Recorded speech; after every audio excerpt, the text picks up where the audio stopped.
छात्रों, आज के अपने इस वीडियो में हम एक प्रकार के कह सकते हैं कि एसटीडी रोग के बारे में जानकारी प्राप्त करेंगे। एसटीडी हमने पिछले वीडियो में एसटीडी के बारे में बताया था। एसटीडी का पूरा नाम हमने बताया था कि सेक्सुअली ट्रांसमिटेड डिजीज, यौन संक्रमित रोग। तो यहाँ पर हम एक यौन संक्रमित रोग की बात करते हैं जिसे हम एड्स कहते हैं। एड्स कहते हैं कि यह एक खतरनाक बीमारी है और इसका इलाज अभी तक संभव नहीं हो पाया है। इसके बारे में कहा जाता है कि यह इस रोग से हम जितना बच सकते हैं वही इसका इलाज है। अगर यह रोग एक बार हो जाता है तो फिर मरना संभव कह सकते हैं, ठीक है।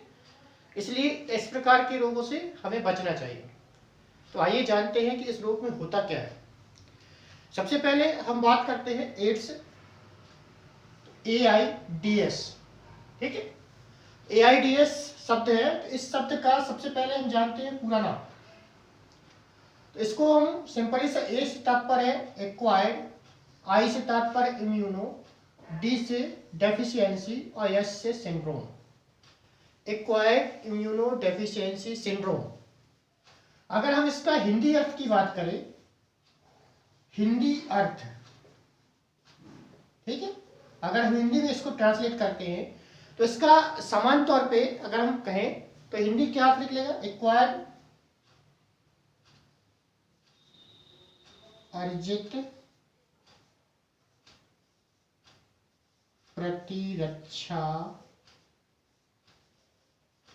कमी संलक्षण, ये इसका हिंदी अनुवाद हुआ, ठीक है। मतलब एड्स की स्थिति को एड्स का एक्वायर्ड इम्यूनोडेफिशिएंसी सिंड्रोम कहते हैं, ठीक है। इसका पूरा नाम अगर हिंदी अनुवाद की बात करते हैं तो अर्जित प्रतिरक्षा कमी संलक्षण। अर्जित से तात्पर्य है कि जो प्रतिरक्षा तंत्र हमने अपने जीवन काल में अर्जित किया है, ठीक है, उस प्रतिरक्षा तंत्र में कमी होना, ये प्रतिरक्षा तंत्र में कमी होना ही यह रोग है, कह सकते हैं एड्स, ठीक है। क्योंकि इस रोग से पीड़ित जो व्यक्ति होता है, जिसको यह रोग हो जाता है, इस व्यक्ति का जो प्रतिरक्षी तंत्र होता है वह प्रतिरक्षी तंत्र लगातार कमजोर होता चला जाता है, जिससे व्यक्ति एक रोग, दूसरा, तीसरा, चौथा, मतलब एक के बाद एक अनेक रोगों से ग्रसित हो जाता है। क्यों? क्योंकि उसका प्रतिरक्षी तंत्र कमजोर हो गया। प्रतिरक्षी तंत्र क्या होता है कि हमारे शरीर में पाया जाने वाला वह तंत्र है जो विभिन्न प्रकार के रोगों से हमारी रक्षा करता है। तो यह एड्स नामक बीमारी में क्या होता है कि जो प्रतिरक्षी तंत्र होता है वही कमजोर हो जाता है, जिससे व्यक्ति एक साथ अनेक रोगों से ग्रसित हो जाता है। फलस्वरूप एक साथ अनेक रोगों का इलाज करना संभव नहीं हो पाता, इसलिए व्यक्ति की मृत्यु हो जाती है। इसलिए यह एक लाइलाज बीमारी है। अगर हम एड्स की बात करें तो यह इस रोग की उत्पत्ति, अगर वैज्ञानिकों का मानना है कि इस रोग की उत्पत्ति चिंपांजियों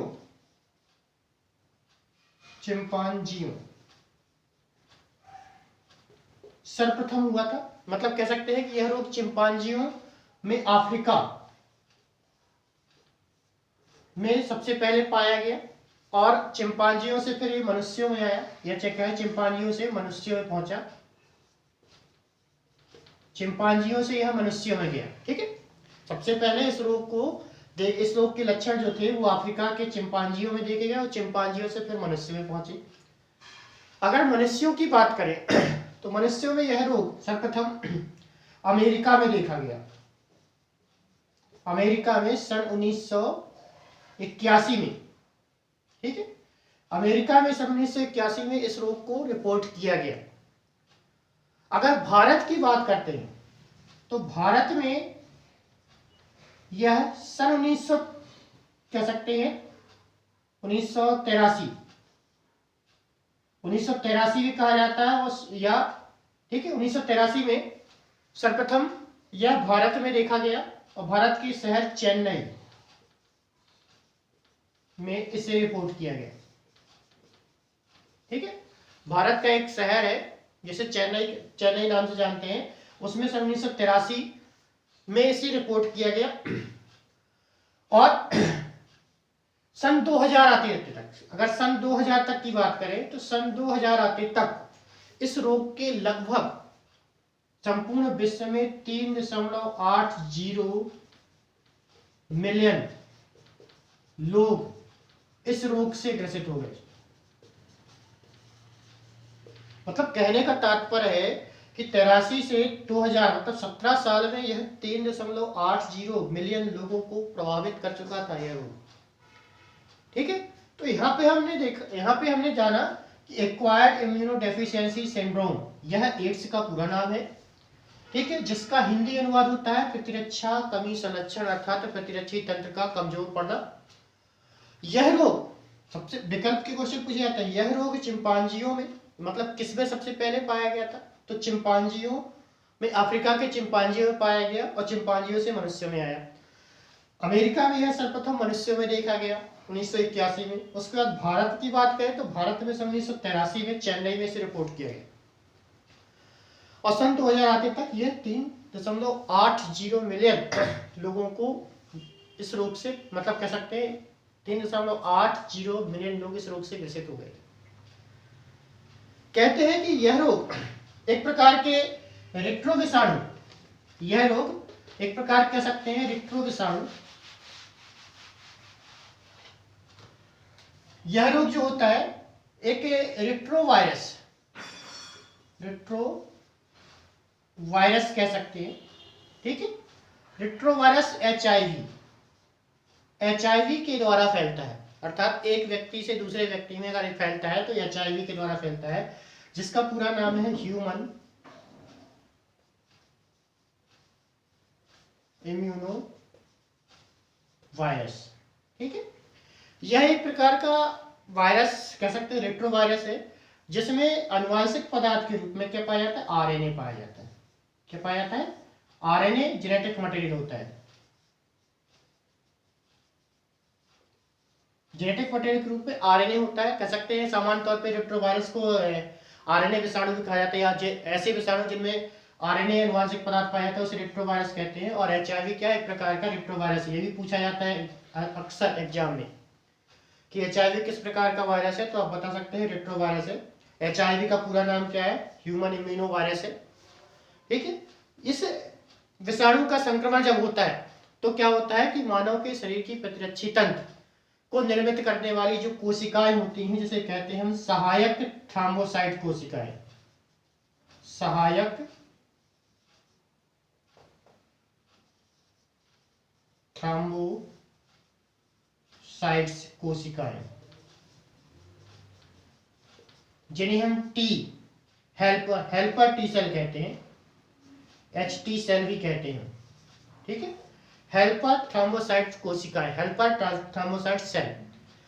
एचआईवी जो विषाणु होता है यह शरीर में पाए जाने वाले सहायक थ्रोम्बोसाइट कोशिकाएं जो हमारे प्रतिरक्षी तंत्र का निर्माण करती हैं उसे नष्ट कर देती है।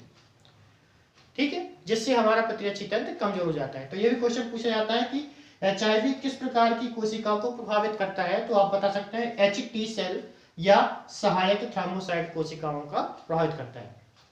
इसके बाद अगर हम इसका पता कैसे लगाएं, तो पूछा जाता है कि इसके मतलब एड्स का पता लगाए, एड्स का परीक्षण करने वाले टेस्ट को क्या कहते हैं, तो एड्स का जो परीक्षण करने वाला टेस्ट होता है वो कहलाता है एलिसा टेस्ट होता है। ठीक है, इस टेस्ट को हम दूसरे नाम से जानते हैं southern blot test, southern blot test भी कहते हैं। ठीक है, दो नामों से जाना जाता है। ठीक है, एलिसा टेस्ट या साउदर्न ब्लॉट टेस्ट, ये एचआईवी परीक्षण का टेस्ट है। ठीक है, अगर एचआईवी के कुछ लक्षण व्यक्ति में दिखाई देते हैं तो डॉक्टर इस प्रकार के टेस्ट को कराते हैं। एक अलग से प्रश्न की बात कर लें तो एलिसा का पूरा नाम क्या है, एलिसा का पूरा नाम देखें, इसका फुल नेम तो ई से होता है एंजाइम लिंक्ड इम्यूनो सॉर्वेंट एसे, ये किसका पूरा नाम हुआ, एलिसा। एलिसा टेस्ट का, एलिसा के बारे में बात किया जाता है तो एलिसा का पूरा नाम भी पूछते हैं एग्जाम में तो एलिसा का पूरा नाम है एंजाइम लिंक्ड इम्यूनोसॉर्बेंट एसे, ठीक है। अर्थात एंजाइम के द्वारा हमारा जो प्रतिरक्षी तंत्र है उस प्रतिरक्षी तंत्र का पता लगाते हैं कि वह कमजोर की स्थिति में है तो किस कारण से है। अगर इसके कारण से है तो HIV पॉजिटिव व्यक्ति होता है, अगर नहीं होता तो HIV नेगेटिव होता है, ठीक है। अब यह टेस्ट कब लगाया जाएगा, अर्थात हम कहें कि एड्स बीमारी के सामान्य लक्षण क्या है। अगर किसी व्यक्ति में इस प्रकार के लक्षण होते हैं तो हम कैसे पता करेंगे कि इस टेस्ट को किस स्थिति में हम इसका उपयोग करेंगे। तो इसके पहले हम एक बात शॉर्ट में बता देते हैं कि एड्स का नाम एक्वायर्ड इम्यूनोडेफिशिएंसी सिंड्रोम है। यह एक प्रकार की रेट्रोवायरस HIV विषाणु के द्वारा फैलता है, जिसका पूरा नाम ह्यूमन इम्यूनोवायरस है। इसका आनुवंशिक पदार्थ RNA होता है। इसका परीक्षण करने के लिए HIV मतलब एलिसा टेस्ट किया जाता है, जिसका पूरा नाम है एंजाइम लिंक्ड इम्यूनोसॉर्बेंट एसे, ठीक है। अब हम जानते हैं एड्स के सामान्य लक्षण। एड्स के सामान्य लक्षणों की बात करें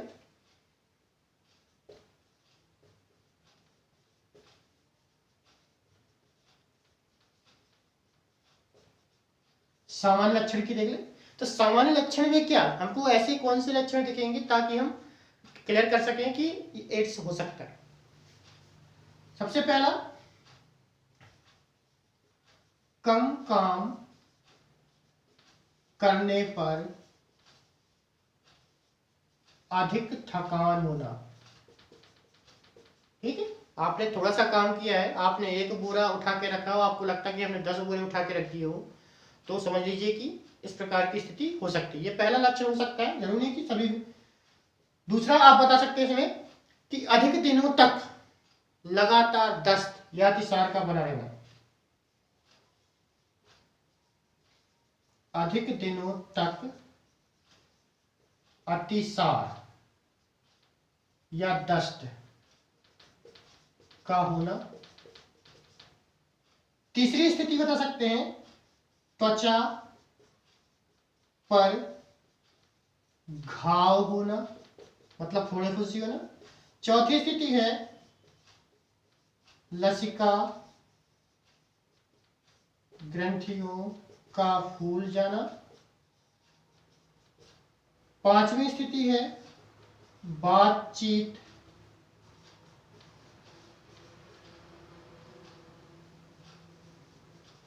करने पर भी कष्ट होना। छठवीं स्थिति बता सकते हैं आप दवाइयों का असर ना होना। छठवीं स्थिति बता सकते हैं क्रमशः शरीर के भार का कम होना। और सातवीं स्थिति है तपेदिक हो जाना, ठीक है। अगर हम इसके सामान्य लक्षणों की बात करते हैं तो यदि किसी व्यक्ति में जो लक्षण की बात करें, अगर ये लक्षण दिखते हैं तो एड्स होने की संभावना है, चाहे भी पॉजिटिव होने की संभावना हो सकती है। सबसे पहली स्थिति क्या है, कम काम करने पर अधिक थकान हो जाना, मतलब कम काम किया और लगता है कि बहुत ज्यादा काम कर लिए। दूसरा है अधिक दिनों तक लगातार अतिसार या दस्त का बना रहना। चौथा है तीसरा है त्वचा पर घाव का बन जाना, मतलब त्वचा पर घाव निकलने या दाने पड़ने। चौथी स्थिति है लसिका ग्रंथियों का फूल जाना, मतलब हमारे शरीर में जो लसिका ग्रंथियां होती हैं, ये लसिका के द्वारा क्या होते हैं, लसिका तंत्र के द्वारा लसिकाओं का निर्माण होता है और लसिका ग्रंथियों का वो फूल जाती है तो लसिका तंत्र प्रभावित होता है, ठीक है। इसके बाद बातचीत करने पर भी कष्ट होना, मतलब हम किसी से बातचीत भी करें अगर उसको कष्ट हो रहा है तो स्थिति हो सकती है। जरूरी नहीं कि इसके केवल यही स्थिति हो, बाकी सभी स्थिति मिलनी चाहिए। उसके बाद किसी भी प्रकार का अगर आप इलाज करा रहे हैं, रोग का इलाज करा रहे हैं, तो वो दवाइयां असरकारक नहीं हो रही, आपके रोग को ठीक नहीं कर पा रहे, तो उस स्थिति में भी ये संभावना हो सकती है।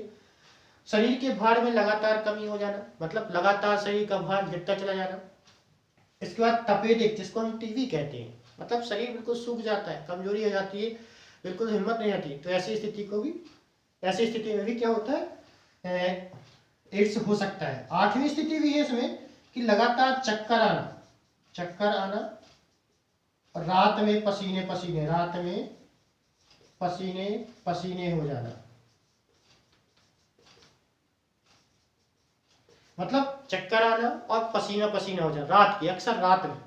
अगर ये कुछ लक्षण दिखते हैं तो हमें क्या है कि ऐसे विशेषज्ञ डॉक्टर से सलाह लेनी चाहिए जो इनका सही तरह से परीक्षण कर सके और HIV टेस्ट अर्थात एलिजा टेस्ट के माध्यम से एड्स की जानकारी प्राप्त कर सके। ठीक है, तो एड्स के समान लक्षण। अब हम जानते हैं कि एड्स होता कैसे, तो संक्रमण के तरीके भी पूछे जाते हैं। अक्सर क्वेश्चन पूछा जाता है कि एड्स क्या है, इसके संक्रमण के तरीके। तो संक्रमण के 4 तरीके होते हैं जो अक्सर कह सकते हैं टीवी वगैरह से ऐड के माध्यम से कई बार बताया भी गया है। देखते हैं संक्रमण के तरीकों की बात कर लेते हैं।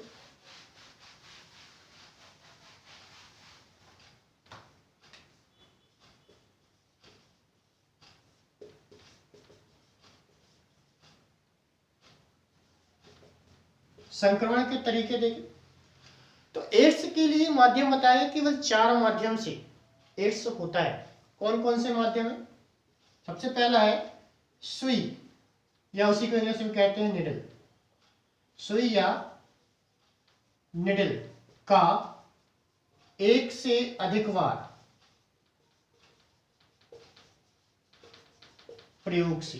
ठीक है, सुई या निडल अर्थात कह सकते हैं कि हम जब कभी हम इंजेक्शन लगवाते हैं तो वो इंजेक्शन का हम 1 से अधिक बार अगर प्रयोग करते हैं, एक व्यक्ति का दूसरे व्यक्ति को उपयोग करते हैं, तो ऐसी स्थिति में क्या है, एड्स का संक्रमण, HIV का संक्रमण हो सकता है। दूसरा, HIV पीड़ित व्यक्ति का रक्त किसी स्वस्थ व्यक्ति को चढ़ाने पर, मतलब अगर हमको रक्त की आवश्यकता पड़ जाती है, हमको चोट लगती है और लगातार रक्त निकलता है, तो उस स्थिति में अगर हमको किसी से रक्त लेना पड़ जाए तो उस स्थिति में हमने बिना परीक्षण किए अगर किसी व्यक्ति का रक्त ले लिया और पता चला कि वह व्यक्ति HIV पीड़ित है तो हमको भी HIV हो सकता है। तो इस HIV पीड़ित व्यक्ति का रक्त किसी स्वस्थ व्यक्ति को चढ़ाने से। तीसरी स्थिति है कि यदि कोई माँ गर्भवती है, कह सकते हैं कि कोई महिला गर्भवती है और उसको HIV है, तो गर्भवती शिशु से उसकी जन्म लेने वाले बच्चे को भी HIV होने का खतरा बना रहता है। तो गर्भवती माता से जन्म लेने वाले शिशु में, ठीक है, यह स्थिति होती है। और चौथा सबसे बड़ा कारण है अनैतिक एवं असुरक्षित यौन संबंधों द्वारा। ये एड्स का सबसे बड़ा कारण है। एड्स फैलने के, एड्स के संक्रमण के केवल 4 प्रमुख कारण हैं। सुई या निडल का 1 से अधिक बार उपयोग करने से, HIV पीड़ित व्यक्ति का रक्त किसी स्वस्थ व्यक्ति को चढ़ाने पर, गर्भवती माता से जन्म लेने वाले शिशु में, और अनैतिक एवं असुरक्षित यौन संबंधों के द्वारा यह रोग सबसे ज्यादा फैलता है। यह कहें कि इस विषाणु का संक्रमण सबसे ज्यादा होता है, HIV सबसे ज्यादा किसके द्वारा होता है, ये चौथा कारण। ठीक, अब हम इस रोग से बच कैसे सकते हैं? ये तो 4 प्रमुख कारण थे, इससे बचा कैसे जा सकता है? तो बचने के लिए सबसे पहला कारण बता सकते हैं कि जो असुरक्षित एवं अनैतिक यौन संबंधों के बारे में बताया जाता है कि पूरे विश्व में लगभग 78% जो HIV पीड़ित व्यक्ति हैं वो केवल अनैतिक एवं असुरक्षित यौन संबंधों के द्वारा पाए गए हैं। तो हमें ऐसे संबंधों से बचना चाहिए ताकि हम HIV से बच सके। दूसरा, सुई या निडल का 1 से अधिक बार उपयोग नहीं करना चाहिए। सुई या निडल का 1 से अधिक बार उपयोग नहीं करना, चाहे वह हमें स्वयं ही क्यों ना लगे। ठीक है, तो सुई या निडल का 1 से अधिक बार उपयोग नहीं करना चाहिए। तीसरा, यदि हमें रक्त की आवश्यकता होती है तो रक्त का पहले HIV परीक्षण करा लेना चाहिए, तभी उस रक्त को चढ़वाना चाहिए। ठीक है, चौथा सबसे जरूरी है, चौथा भी सबसे जरूरी है कि एड्स के प्रति लोगों में जागरूकता उत्पन्न करना, क्योंकि कुछ लोग जो अज्ञानतावश हैं वो एड्स को एक कह सकते हैं कि सामान्य छुआछूत की बीमारी मानते हैं और जो व्यक्ति इससे पीड़ित हो जाता है उसको पूरा नेग्लेक्ट करते हैं, उससे दूर भागते हैं। तो ऐसा नहीं करना है। हमें एड्स के प्रति लोगों में जागरूकता उत्पन्न करना है कि यह बीमारी है क्या, इस रूप में क्या होता है, या किससे फैलता है, कैसे हो सकता है। तो इन सब के बारे में हमें लोगों को अधिक से अधिक लोगों को जागरूक करना है। ठीक है, तो ये था एड्स। ठीक, अगर यह जानकारी आपको पसंद आई हो तो वीडियो को लाइक करें, शेयर करें और चैनल को सब्सक्राइब करें, ताकि इस प्रकार की जानकारियां आपको समय समय पर वीडियो के माध्यम से मिलती रहे। धन्यवाद।